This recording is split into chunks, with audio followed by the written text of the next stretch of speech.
Feliz sábado, distinguidos amigos del Ministerio de Ayalos y de la Iglesia Adventista del Séptimo Día, Cañada Honda. Sean todos muy bienvenidos a otra entrega de su programa de Ayalos TV, donde tocamos los aspectos más importantes de la lección de escuela sabática. Queremos suplicarles, por favor, que se suscriban en nuestras redes sociales, tanto en Facebook, Instagram y en nuestro canal de YouTube, donde en este último le pedimos que por favor den un clic a la campanita para que lleguen las notificaciones cada vez que nosotros subamos un nuevo contenido. En el día de hoy nos acompaña el pastor ayudante de este distrito de Villa Esperanza, nuestro querido hermano Juan Francisco. Bienvenido, pastor. Bendiciones. Es un grato privilegio poder compartir en esta hora con cada uno de ustedes y los demás que nos están viendo, nos están escuchando a través de las redes sociales. Gracias, pastor. También nos acompaña un miembro de nuestra iglesia y también parte del staff de este ministerio de Ayalos, mi hermano Félix Manuel. Félix Manuel, bienvenido. Saludos, gracias Rabel por la invitación. Esperamos que el estudio de hoy sea de edificación para cada uno de aquellos que nos ven a través de las redes sociales. Que Dios les bendiga. Vamos a comenzar con una oración. Vamos a pedirle al pastor Juan Francisco que nos dirija. Oramos. Buen Dios que estás en los cielos, alabado, glorificado y ensalzado sea tu nombre. En esta hora, Señor, queremos estudiar tu palabra, queremos aprender de la misma y que ella pueda llegar a través de estas redes sociales a cada corazón que no está viendo, no está escuchando. Bendícenos, Señor, y que la presencia de tu Espíritu Santo siga con nosotros. En el nombre de Jesús. Amén. Arribamos ya a la lección número 9, que lleva como título La Iglesia y la Educación. Desde esta perspectiva nosotros vemos la responsabilidad de la iglesia para educar a sus miembros. Cada familia tiene una responsabilidad de educar a sus hijos, pero la iglesia también tiene una responsabilidad especial y por eso en esta semana la lección trata esos tópicos importantes que tienen que ver con la educación. Comienza diciendo esa lección respecto a que en todas las edades y en todos los tiempos siempre las personas han buscado el estudio de las Escrituras para obtener respuestas y acercarse más a Dios. ¿Qué nosotros podemos decir de esto? Sí, la iglesia, Rabel, es como una escuela donde nosotros podemos o venimos a aprender acerca de la palabra de Dios. Por ejemplo, las preguntas que se hacen en la iglesia se hacen con el objetivo de que las personas que vienen a ella pues aprendan de la misma. Así que si usted alguna vez le ha tocado ir a una iglesia y tiene alguna interrogante o alguna pregunta, algo que usted no entiende, pues la puede hacer, porque para eso es la iglesia, para que nosotros vengamos a ella con un solo objetivo, con un solo propósito, y es de aprender más acerca de Cristo Jesús. Es así, siguiendo por la misma línea del compañero Félix Manuel, cuando las personas encuentran respuestas a esas preguntas, surgen otras. Es decir, que cuando tú sacias una pregunta, surgen 3 y 4 preguntas más que son interrogantes. Y es porque al ser humano siempre le gusta indagar más allá de lo que el pensamiento humano puede llevar. Eso es así. Cuando estudiaba esta lección y en su introducción, me llegó a la mente parte de una técnica que ha llegado hasta nuestros días, que es llamada la mayéutica, que fue creada por Sócrates. Sócrates decía que cada persona estaba llena de conocimientos. Mayéutica viene prácticamente de hacer un parto. O sea, cada persona está lleno de conocimiento y cuando esa persona se encuentra con alguien que pueda hacerle las preguntas necesarias, se construye un conocimiento a partir de la experiencia de esa persona. O sea, si yo, por ejemplo, desde aquí comienzo a hacerle preguntas, nosotros podemos llegar a reflexiones importantes. Eso es básicamente lo que trata la mayéutica de Sócrates. Ahora bien, la lección toca un aspecto muy importante y trascendental, y es cómo es que nosotros podemos, a través de esas preguntas, llegar al conocimiento de Dios, propiamente cuando esas preguntas son contestadas. O sea, cuando nosotros preguntamos a la iglesia, preguntamos cosas a la iglesia, se supone que estamos buscando llegar al conocimiento de Dios. Por ejemplo, en la iglesia, Rabel, no hay preguntas tontas. Si no hay por qué tener miedo. Si hay algo que usted no entiende, pregunte. Porque la iglesia es como le decía anteriormente, la iglesia es para enseñar. Si usted tiene alguna interrogante, alguna pregunta que usted no ha podido, pues este es el escenario para usted hacerlo. Por ejemplo, cuando Jesús enseñaba en la sinagoga, en la iglesia, las sinagogas son iglesias, para que usted tenga una idea, aquellos que están viendo que quizás no pertenecen a una iglesia, las sinagogas eran iglesias. Jesús enseñaba de tal manera que la gente entendía lo que él estaba explicando, lo que él estaba predicando. Aquí quizás hay alguna interrogante, quizás usted en el estudio de la Biblia no pueda comprender, pues usted se puede acercar a algún miembro en particular de la iglesia y usted pues va a tener la seguridad de que va a encontrar respuestas a sus preguntas. Así que no tenga miedo de algo que usted quiera preguntar, porque la iglesia es, como le decía, es el lugar idóneo para que usted pueda aprender más acerca de Cristo Jesús. Es así, cuando nosotros miramos la gran comisión de Mateo 28, 19 y 20, hay 3 elementos importantes. Número 1, ir y hacer discípulos, bautizándolo y enseñándolo. Es un elemento esencial porque el mismo Jesús, en todos sus elementos que él utilizaba para adoptar, buscaba la manera para enseñar. Aunque personas se quedaban con preguntas, como lo hacían los discípulos, él las aclaraba con cosas que ellos pudieran entender. Y eso hacemos en la iglesia. Las preguntas llegan, las preguntas surgen, pero hay métodos para que esas preguntas sean contestadas. Así que, amigo, no te quedes con tus preguntas, acércate, escríbela por las redes sociales, porque allí vas a encontrar una respuesta saludable, adecuada para tu inquietud. El otro aspecto que trata la lección, que considero que tiene un gran matiz, que pudiéramos utilizarlo para nuestra vida y nuestra experiencia, es el concepto de lo que es la verdadera educación cristiana. Y ahí utiliza la historia de un maestro que comienza a decirle a sus alumnos cómo usted se da cuenta que es de día o es de noche, y muchos comenzaron a responderle si sucede tal cosa, si sucede tal o cual cosa. Sin embargo, el maestro termina diciéndolo, el rabí termina diciéndole, mira, yo sé que es un nuevo día cuando yo he podido ver un nuevo rostro en una persona desconocida que básicamente la considero como mi hermano. Y ahí, inmediatamente, trata el ejemplo que utiliza Jesús con la historia del buen samaritano. Dice que una persona iba de Jerusalén hacia Jericó y había una persona que había sido asaltada, había sido dejada ahí como muerto y todo eso. Y pasa un sacerdote. Se supone que ese sacerdote pasó por el filtro de la educación. Nosotros en otras lecciones hemos mencionado el caso de Deuteronomio, capítulo 6, donde se le daba un mandato de transmitir la información de generación en generación, hablarle a los hijos de la educación en la mañana, cuando iban del camino, cuando se acostaban. Y vemos que ese sacerdote se supone que tenía esa educación, pero pasa por ahí y deja a la persona tirado, quizás diciendo, no, que yo tengo que hacer un servicio en el santuario, digo yo.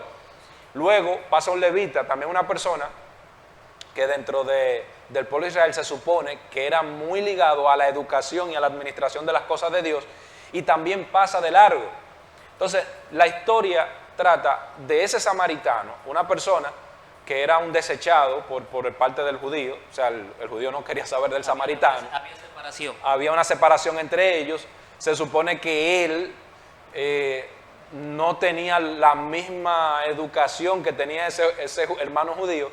Sin embargo, él es el que se detiene, él es el que cura las heridas de la persona que está ahí accidentada. Él es que lo lleva hasta el mesón y le dice, mira, toma este pago y cualquier cosa que tú gastes de más, yo te lo voy a pagar a mi regreso. Entonces, ahí llega un concepto que me gustaría introducir y debatirlo con ustedes. La misericordia. ¿Cómo es la correcta educación cristiana basado en esa misericordia? Mira, Rabel, atendiendo a la historia que acabas de mencionar, yo me hacía la siguiente pregunta, y la pregunta es, ¿de qué te vale a ti saber mucho de la Biblia? ¿De qué te vale a ti aparentar ser un buen cristiano, ser una buena cristiana, si no tratas bien a los demás? Sí, ¿de qué me vale a mí saber del sábado saber del estado de los muertos, saber de los 144,000, saber del Apocalipsis de Daniel, si yo no puedo tratar bien a mis hermanos, tratar bien a mi prójimo? Si de nada me vale. Por ejemplo, la historia que acabas de mencionar nos dice que pasó un sacerdote que se supone que debería de ayudarlo y no lo hizo. Es decir, cuando Cristo veía a las personas, lo veía como un heredero al reino de los cielos. No importaba la condición de los demás, no importaba si era un ladrón, no importaba. Jesús lo veía como alguien que podía ser alguien puesto en sus manos. Si nosotros estamos llamados como iglesia a amar a nuestros prójimos, nosotros estamos llamados para la iglesia no solamente a tener el conocimiento de lo que ya antes mencioné, sino que también tenemos que tratar a los demás como herederos de la patria celestial. Es así, cuando nosotros miramos la figura de sacerdote y levita en el Antiguo Testamento, encontramos que eran personas que se dedicaban al servicio de las personas. El sacerdote oficiaba diario y el sumo sacerdote entraba una vez al año. Pero ese día, mientras el sumo sacerdote hacía eso, el pueblo estaba temeroso, porque tanto estaba en peligro su vida como la vida del sacerdote. Eso nos da a entender que la figura de sacerdote y levita se fue perdiendo durante el tiempo, se fue poniendo oscura. Las tradiciones, mezclarse con las demás naciones, comenzaron a verse diferentes. Y una de las cosas que uno puede notar en esta historia es que Jesús le está enseñando a él que todo lo que tú haces no tiene un fundamento si tú no compartes. Tienes que compartir lo que tú has recibido con otro. Lo que tú has llenado tu vida, tienes que llenarlo con otro. Y eso es un elemento que vemos que Jesús está enfatizando. Otra cosa, cuando nosotros miramos Lucas 19:10, Jesús vino a buscar y a salvar lo que se había perdido. Ellos no entendían cómo alguien que se hizo humano, Dios como se hizo humano, cómo ese Dios se mezcla con la prostituta, se mezcla con los ladrones. Ellos no entendían eso. Y es por eso que ellos esperaban un Dios que lo liberara del yugo de los romanos. Pero Jesús vino a liberarlo de otras cosas, y fue del yugo del pecado. Eso nos da a entender que no importa tu etnia, no importa tu estatus social, Dios te ama igual. Y eso nos enseña a nosotros que su misericordia es tanto para ricos como para pobres. Desde mi óptica, Jesucristo fue el mayor crítico de la religión de su tiempo. O sea, el mayor crítico. ¿Por qué? Nótese que él utiliza dos figuras, como bien decía el pastor Juan Francisco, utiliza dos figuras que se supone que estaban llamadas al servicio. Las utiliza como un mal ejemplo, dando a entender que ellos, independientemente de la educación que tenían, se habían olvidado del principio fundamental de esa educación, que es la misericordia. Y Félix Manuel utilizaba algunas cosas que nosotros como adventistas tenemos hoy. Nosotros tenemos la verdad acerca de la ley de Dios y del sábado. Tenemos la verdad acerca de los estados del estado de los muertos. Tenemos la verdad del juicio. Tenemos el mensaje de los tres ángeles. Tenemos profecías de las 2300 tardes y mañanas. Pero muchas veces nosotros quedamos delante de muchos cristianos como personas con la cabeza erguida, orgullosos, ese orgullo santo que puede hacernos daño. Y Jesucristo te puede decir en esta hora que no es eso lo que Él quiere. Él quiere que digamos la verdad. Claro, Él quiere que digamos la verdad. Él quiere que vayamos y hagamos nuestro trabajo. Ahora, esa educación que nosotros recibimos en la iglesia y lo que la iglesia enseña debe necesariamente ayudarnos a ser mejores personas. Si no somos mejores personas, no sirve de nada. No le sirve a usted ser un ingeniero si usted no sabe tratar a las personas en las cuales va a trabajar. Asimismo, no le sirve de nada usted ser un gran teólogo, un hermano con mucho conocimiento como tenemos en nuestra iglesia, si nosotros no conocemos el verdadero significado de la misericordia. De hecho, la iglesia, Rabel, la iglesia te educa. La palabra de Dios sirve para redarguir, para instruir en toda justicia. Es decir, que la iglesia es un ente para educarte espiritualmente hablando, para que tú sepas cómo tratar a los demás, porque así lo enseñó Cristo en su palabra. Y no hacer prejuicios tampoco de las demás personas. Por ejemplo, tenemos el caso de Lucas 19. Tenemos el caso de este hombre que era pequeño de estatura, Zaqueo, y todo el mundo en el entorno de él sabía la condición de él. Sin embargo, Cristo vino específicamente a su casa para salvarle, para mostrarle que aunque los demás quizás no tengan misericordia con él, Jesús sí la tenía. Y Jesús sabía la capacidad de Zaqueo puesto en sus manos. Es decir, que nosotros, como cristianos, nosotros sabemos cuál es el rol que nos corresponde a nosotros, porque Cristo nos lo enseñó a través de su palabra. Así que mi querido hermano que me escucha, tu rol en la iglesia es enseñar a otros a amar cada día a Cristo. Y no solamente amar a Cristo, sino también amar a su prójimo. Y verlo también como una persona que es digna de recibir el reino de los cielos también. Eso es así. Cuando nosotros miramos las enseñanzas de Jesús, Jesús siempre utilizaba ejemplos que lo representaran a él. Yo recuerdo a Lucas 15, la parábola de la moneda perdida, la oveja perdida, pero la que más me llama la atención es el hijo pródigo. En el hijo pródigo usted ve un elemento que en Medio Oriente no era típico de conocer. Era que el padre saliera corriendo a alcanzar al hijo. Y vemos que Jesús representa a este padre que sale corriendo, no importando que el hijo está sucio, que está mal oriente, él sale corriendo. Y eso hace Dios con nosotros. Dios sale a nuestro auxilio. Yo desde mucho tiempo que estoy en la iglesia me preguntaba, ¿y por qué? Si Dios me creó, me compró, todavía tiene que pedirme permiso para entrar a mi vida. Y es que, amigo, es que tú tienes un Dios amoroso, un Dios que no solamente te transforma para esta vida, sino para la venidera que quiere que tú la pases con Él. Y es por eso que Jesús siempre nos enseñó que si lo imitamos a Él, si hacemos como Él hizo, seremos personas diferentes. Porque nada pasa si yo leo que Juan 3:16, de tal manera amó Dios al mundo, y eso solamente lo tengo en la mente, pero no lo aplico a mi vida.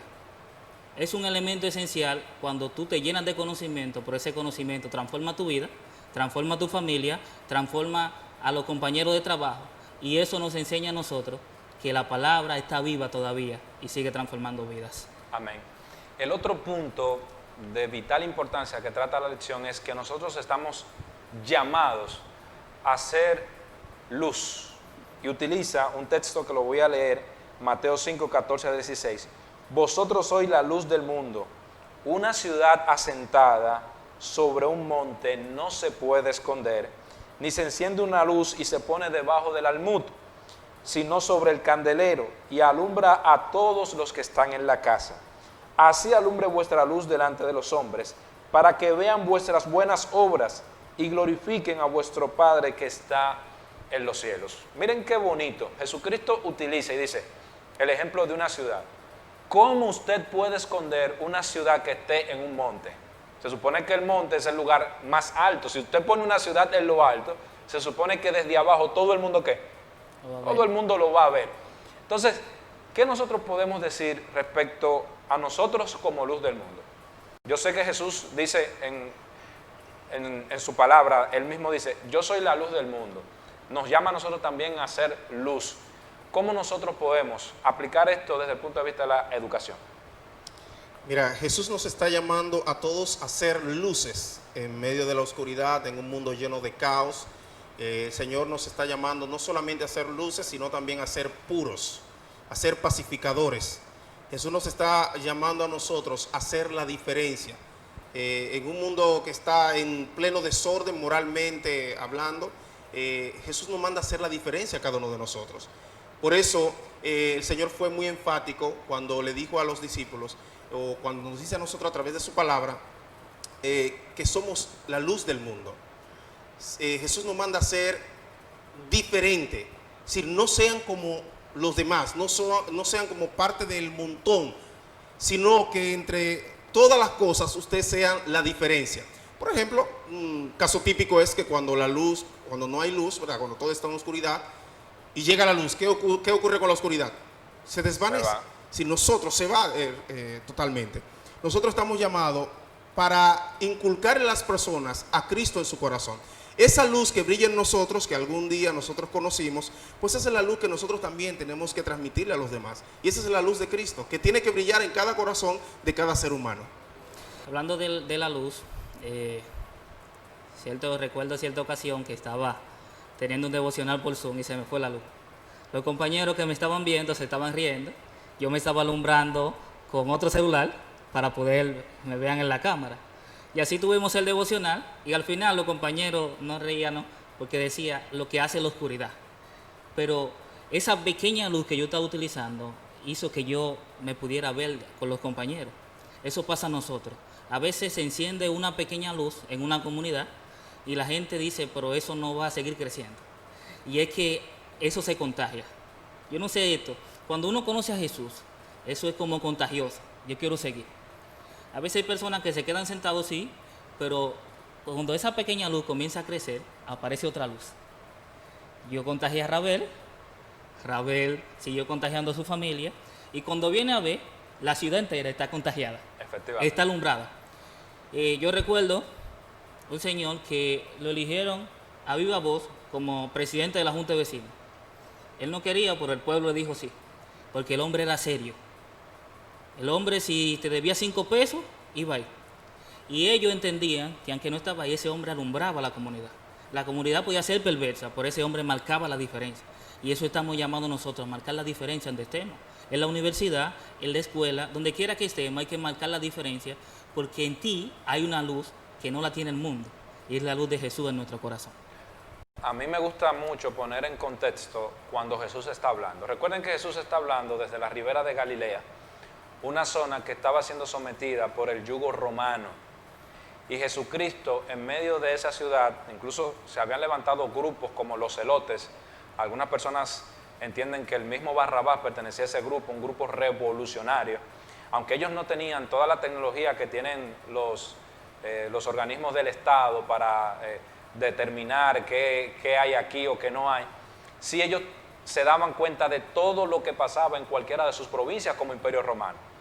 Sin embargo, a pesar de ese yugo, a pesar de ese sometimiento, Jesús en una ocasión le dicen, mira, tenemos que darle tributo al César. Jesucristo toma una moneda y le dicen, esta moneda, ¿a quién ustedes ven ahí? A César. Entonces denle a César lo que es de César y a Dios lo que es de Dios. Jesucristo es el tipo que nos manda a ser pacificadores, a ser misericordiosos, a ser personas que no nos dejemos llevar por el fuego o por el ánimo de hacer cosas malas, sino que nos manda a ser personas que lleven el bien, que lleven la paz, que sean la luz del mundo. Para mí, muy, pero muy interesante este aspecto. Lo otro que trata la lección, ¿tenía algo que decir, pastor? Sí, cuando uno mira la salida de Egipto, el pueblo, el plan de Dios para el pueblo no era simplemente que tú te dieras en Canaán. Cuando uno mira geográficamente dónde estaba ubicada Canaán, todo el comercio poderoso tenía que pasar por ahí. El plan de Dios era que el pueblo brillara delante de las demás naciones. ¿Qué lo hacía diferente? Que no la dirigía un rey, la dirigía Dios. Usted se da cuenta que cuando el pueblo quiere tener un rey, comienzan a ver los problemas. Y es que cuando alguien dirige con caracteres imperfectos, las cosas a veces marchan como son, porque quiero imponer, en vez de ser un líder, se vuelve en un jefe, quiero imponer. Entonces eso me da a entender lo mismo que Jesús está diciendo. Hay que ser luz en la oscuridad. Para eso estaba Israel. Y nosotros hoy, como el Israel espiritual, como el Israel que alaba y glorifica el nombre del Señor, también estamos llamados hoy, en medio de un mundo que hoy día usted mira y se está probando que en las escuelas se estudie la Biblia de Satanás. Y en medio de eso nosotros estamos llamados a hacer la diferencia. No una diferencia de conocimiento, no una diferencia de que yo soy más fuerte que tú. Es una diferencia que aquel que está sumergido en la oscuridad, yo debo sacarlo, como el Señor me sacó un día. Bien, la otra premisa que trata la lección es sobre vivir como discípulo. Y trata la visita de Jesús en el templo, Lucas 4, 18 al 23. El Espíritu del Señor está sobre mí por cuanto me ha ungido para dar buenas nuevas a los pobres, me ha enviado a sanar a los quebrantados de corazón, a pregonar la libertad de los cautivos, vista a los ciegos, a poner en libertad a los oprimidos, a predicar el año agradable del Señor. Y dice el verso 20, enrollando el libro le dio al ministro y se sentó, y los ojos de todos en la sinagoga estaban fijos en él. Y comenzó a decirles, hoy se ha cumplido esta escritura delante de vosotros. Y todos, miren qué importante, todos daban buen testimonio de él y estaban maravillados de las palabras de gracia que salían de su boca y decían, ¿no es este el hijo de José? Él les dijo, sin duda me diréis este refrán, médico, cúrate a ti mismo. De tantas cosas que hemos oído que se han hecho en Capernaum, haz también aquí en tu tierra. ¿Qué pasó durante estos 3 años del ministerio de Jesús? Mira, Jesús vino con un objetivo principal y es enseñar el reino de los cielos, enseñar el reino de Dios a la gente. Cuando Jesús también era un motivador, es decir, motivaba a la gente a seguirle. Cuando una persona decidía seguir a Jesucristo, pues ya automáticamente se convertía en un discípulo. Es decir, que cuando nosotros decidimos seguir a Jesucristo, ya ahí nos convertimos en discípulos. No estamos hablando que eres un discípulo por un día, no, estamos hablando que eres un discípulo hasta que Cristo venga. Amén. Sí, porque quizás hay personas que creen que, bueno, como ya yo estoy en la iglesia, ya yo soy un discípulo, pues ya, me quedo ahí. No, no, no. Inmediatamente nosotros los seres humanos aceptamos a Cristo en nuestros corazones, aceptamos el llamado de Cristo, aceptamos seguir a Jesucristo, pues ya nosotros somos sus discípulos. Los discípulos de Cristo somos aquellos que llevamos el mensaje de Cristo, que llevamos a las enseñanzas de Jesús a todo el mundo. Por tanto, cuando el Señor decía, por tanto, id y hacer discípulos. Si nosotros estamos para ser discípulos, ya nosotros fuimos llamados, estamos en el camino. Ahora el Señor nos está diciendo, vayan y hagan a otros discípulos para el reino de los cielos. Eso es así. Cuando uno mira el discipulado desde la perspectiva de la Gran Comisión, la orden está en hacer discípulos. La orden no está en bautizar y tocando enseñar, aunque el discipulado tiene enseñanza. La orden de Jesús está en hacer discípulos. Usted se da cuenta cuando usted hace un discípulo está con su maestro donde quiera. Cuando usted es un discípulo, si tiene una necesidad física, el maestro está. Me gusta ver cómo Jesús hacía discípulos. Jesús se acercaba a la persona, como que quería hacerle el bien, suplía sus necesidades, y luego que todo estaba así, sus necesidades físicas, le decía, sígueme. Y en ese transcurso suplía sus necesidades espirituales. Claro. Y esos discípulos no se iban. ¿Ah? Claro, el mayor ejemplo que nosotros tenemos de discipulado fue el mismo Jesús, porque cuando inició su ministerio, lo primero que hizo fue buscar hombres que tuvieran la disposición de seguirle. Muchos de ellos ni siquiera lo conocían. Él pasaba por ahí estaba Mateo Leví. Mateo era un cobrador de impuestos. Jesucristo pasa por ahí y le dice, deja tu mesa de cobrar impuestos. Se ganaba mucho dinero en ese. Todo el que trabajaba recogiendo impuestos ganaba mucho dinero, todavía hoy en día se gana mucho dinero en eso. Y él le dice, deja todo eso y ven y sígueme. Y fue armando lo que nosotros conocemos como los 12 discípulos. Y entonces nos da el mandato también a nosotros de que hagamos discípulos. El discípulo, y muy interesante algo que decía el pastor, el mandato de Jesús es hacer discípulos, no bautizarlo, pero cuando usted hace un buen discípulo, el bautismo es algo que se da naturalmente. O sea, no hay ni siquiera que forzarlo, porque en cualquier momento el discípulo va a decir, yo quiero seguir el camino de mi maestro. El método de los discípulos existía incluso mucho antes de Jesús. Ahora, el método de Jesús era diferente a los otros maestros. ¿Por qué? Porque era un ministerio basado en la gente. Nosotros, por ejemplo, ahorita yo mencionaba el ejemplo de Sócrates. Sócrates tuvo como discípulo a Platón. Sin embargo, lo que le enseñó Sócrates de filosofía a Platón no es lo que Jesucristo le enseñó, por ejemplo, a Pedro, de lo que es la vida y el evangelio. Porque una cosa es usted filosofar y otra cosa es el evangelio de acción. El evangelio donde yo rescato al hermano que está caído. El evangelio donde yo atiendo las necesidades. El evangelio donde yo ayudo a que el otro pueda tener un contacto con Dios. Ese discipulado es de trascendental importancia para nuestra iglesia. Y en este tiempo que estamos en nombramientos, déjenme decirle, hermano, si en una iglesia siempre el primer anciano es una misma persona, esa iglesia se muere. Si en una iglesia siempre una misma persona es el director de diáconos, la iglesia se muere. Siempre en los cargos donde usted esté, trate de enseñar a alguien lo que usted sabe para que esa persona pueda seguir el camino de la iglesia. Lo dejo como consejo.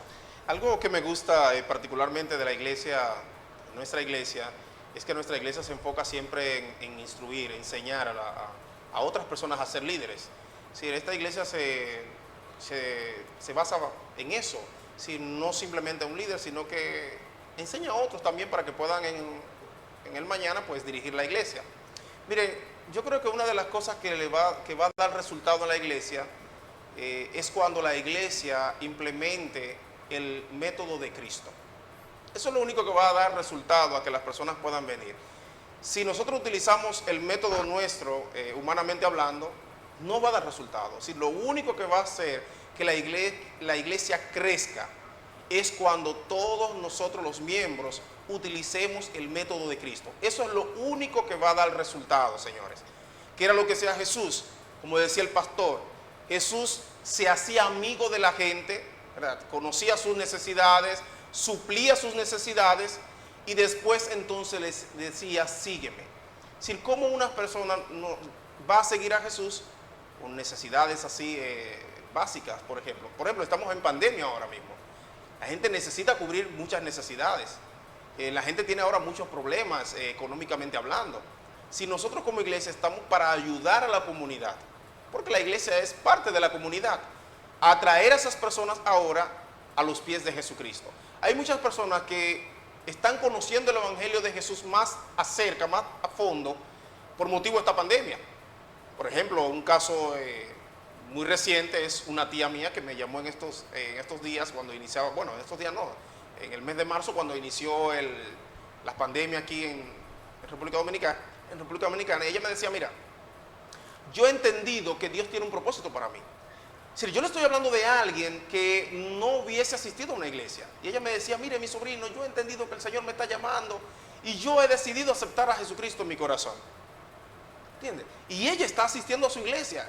No fue que alguien fue a darle estudio bíblico, sino que quizás el Señor utilizó este medio, la pandemia, para que ella conociera el mensaje. De modo que nosotros, como discípulos de Cristo, nosotros estamos llamados a familiarizarnos con la gente. No importa la necesidad de la gente, no importa los problemas de la gente, nosotros estamos llamados para enseñarles a ellos el amor de Cristo. Se supone que tiene que ser algo real, que el amor de Jesús habita en mi corazón, habita en tu corazón, de modo que si el amor de Cristo habita en mi corazón, entonces ese amor que rebosa mi corazón, entonces yo tengo que dárselo a otro a través de enseñarle acerca del discipulado. Eso es así. Un discípulo, mucho tiempo antes de Jesús, cuando uno mira el libro de Daniel fue una luz en medio de la oscuridad. Sadrach, Mesach y Abednego fueron una luz en medio de la oscuridad. ¿Qué nos enseña a nosotros? Que el discípulo no solamente consigue beneficios para él. Cuando nosotros miramos Daniel capítulo 2, cuando está el decreto de muerte, Daniel va, ora por su compañero y ora por los que también son paganos. Es decir, que el discípulo no solamente se enfoca para que a mí me vaya bien, sino para que mi vecino, que todavía no ha creído, le vaya bien. Una oración intercesora por él. Entonces, el discipulado involucra diferentes elementos, como lo hacía Jesús. Tú y yo estamos llamados a ser diferentes, a discipular a las personas. Yo siempre digo, la verdad bíblica es la verdad. Ahora el método tú lo puedes cambiar. Eso es así. Ustedes mencionaron, Félix habló sobre el método de Cristo, el pastor mencionó lo que nosotros tenemos que hacer como verdaderos discípulos, atendiendo las necesidades. Me llega la atención unas campañas evangelísticas que tuve en una iglesia. Ese sábado en la mañana dimos un sermón para motivar a los hermanos que entregaran las invitaciones y todo eso. Cuando yo termino la campaña, hay un joven que se me acerca y me dice, Rabel, yo tengo que hablar con usted.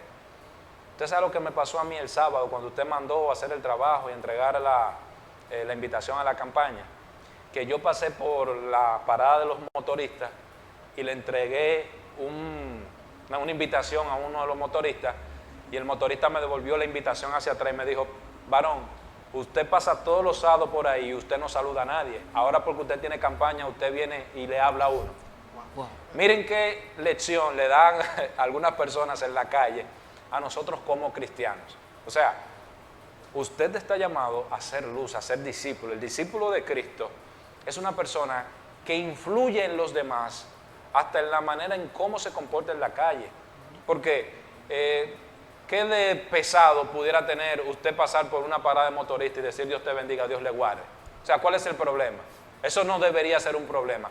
Para él era un problema y el motorista tuvo que darle la lección. Ahora, cuando él pasaba por ahí los sábados, se paraba a hablar hasta con el motorista, algo que él nunca había hecho. ¿Por qué? Sentía hasta vergüenza. También, cuando usted va a una casa, en esa casa no se sabe qué se va a comer ese día, porque no hay dinero, y usted va con el tratadito y le dice, Dios te bendiga, Dios te ama. Dios te bendiga y Dios te ama. O sea, Dios te bendiga y Dios te ama. Usted se aparece con una funda de comida y le dice, Dios te bendiga y Dios te ama. Y cuando esa persona se acueste a dormir, que comió algo gracias a que usted hizo lo que tenía que hacer, ahí es que esa persona se va a dar cuenta de que Dios lo ama, porque lo envió a usted. Sí. Pero a veces nosotros, Dios nos habla y nos quedamos callados.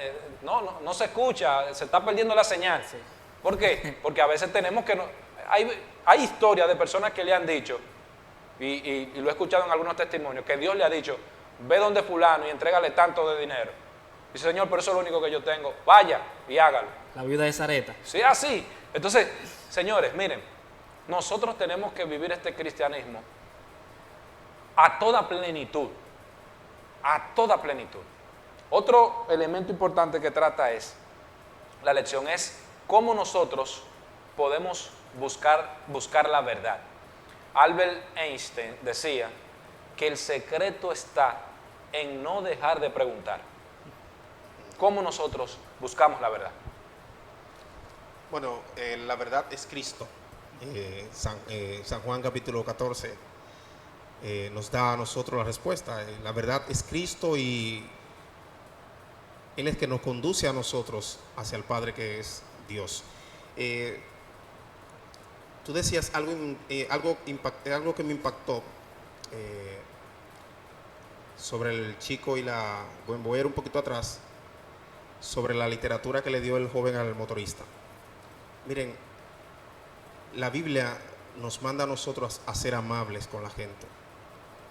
Es increíble que muchos de nosotros en algún momento determinado, pues ni siquiera hablamos con nuestros vecinos. Y una de las preguntas que a veces nosotros nos hacemos, alguna de las cuestionantes que tenemos es, ¿por qué nosotros nos basamos tanto en predicarle a otros y nuestra gente a nuestro alrededor, nuestro vecindario, se pierde? ¿Cómo es posible que nosotros podamos enseñarle a otros la verdad que es Cristo? Sin embargo, la gente nuestra, de hecho nuestros mismos familiares, no conocen esa verdad que es Jesucristo. Esa es quizás alguna de las preguntas. Y déjenme decirle que si un ser humano quiere ser fortalecido espiritualmente hablando, tiene que buscar la fuente que es Jesucristo. No hay, como yo le decía, cualquier interrogante podemos buscarla en la Biblia. La Biblia nos presenta la verdad, la Biblia nos presenta la respuesta a nuestras preguntas. Así que buscar a Cristo a través de la Biblia, que ahí vas a encontrar la verdad que tanto busca, que tanto anhela. Amén. Sí, cuando uno mira a San Juan 8:32, es un versículo que lo tenemos en nuestro escudo. Y conoceréis la verdad, y la verdad os hará libre. En otras palabras, uno puede decir en buen español, y conoceréis a Jesucristo, y Jesucristo os hará libre. Entonces, eso es un motivo que nos da a nosotros que la verdad no es una palabra, la verdad es una persona. Efectivamente. Amén. Y esa persona no solamente te creó, sino que murió por ti y por mí. Y es por eso, amigo, que hay que acercarse al Señor. Y esa verdad nos hará libre. ¿Libre de qué? De los problemas y las dificultades. Libre del pecado, libre del yugo que Satanás ha implantado en nuestros hombros. Jeremías 19:13, y me buscaréis y me hallaréis, porque me buscaréis de todo vuestro corazón. Muy importante que nosotros busquemos a Dios de todo corazón.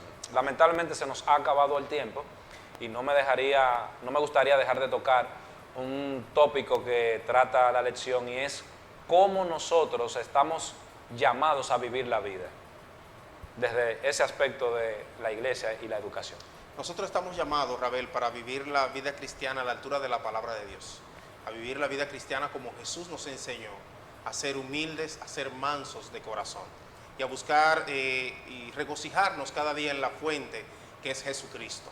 Así que esa es una de las maneras de cómo nosotros podemos compartir eso, enseñándole a otros a vivir la palabra de Dios, siguiendo los lineamientos de Jesús.